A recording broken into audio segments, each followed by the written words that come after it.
Hey everyone, in this video we're going to talk about picking your battles, creating rules in your classroom that you're going to enforce 100% of the time.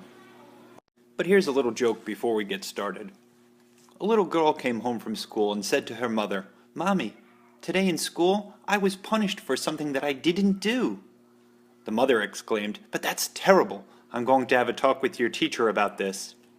By the way, what was it that you didn't do?" The little girl replied, "My homework." Inexperienced teachers often think of classroom rules as a kind of behavioral wish list.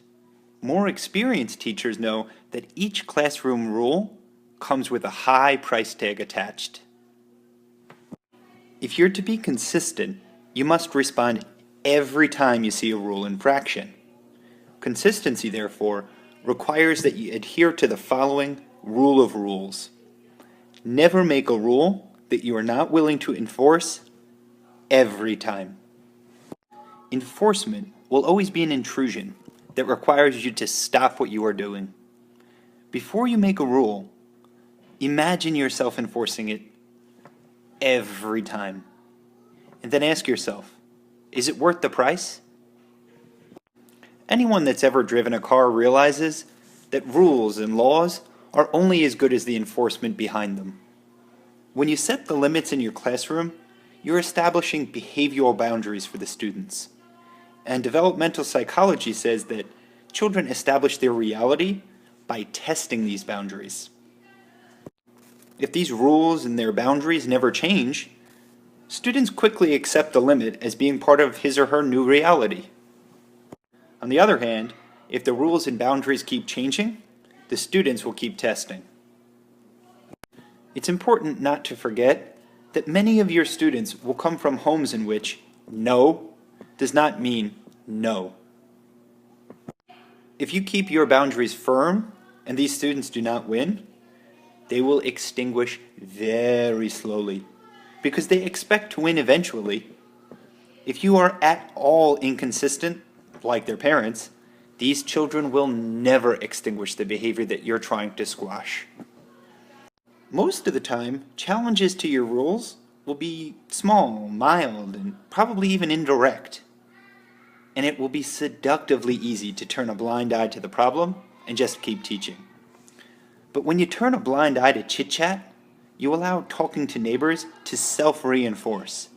So don't be surprised when the problem reoccurs and reoccurs and reoccurs. So that when you have finally had it and intervene, you'll be attempting to suppress a behavior that you participated in building. So, in your classroom, the management of behavior problems will follow one of two paths.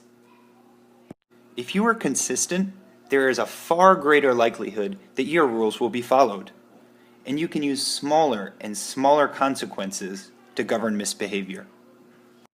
But if you are inconsistent, you must use larger and larger consequences to govern misbehavior. So in the end, there really are no degrees of consistency. You are either consistent or you are inconsistent. This is important to remember because inconsistency generates strife of increasing intensity. At some point, dealing with the same provocations from the same students over and over again will become personal. And the real price that you pay for your own inconsistency is a reduction in your capacity to nurture. To summarize, if a student is disruptive in the classroom and you fail to intervene, you have just taught that student that their goofing off is acceptable behavior. Now, when you see an unacceptable behavior, you either act and your rules become reality, or you fail to act and your rules are nothing but hot air. In closing, my advice to you is this. In your classroom, at all times, discipline comes before instruction.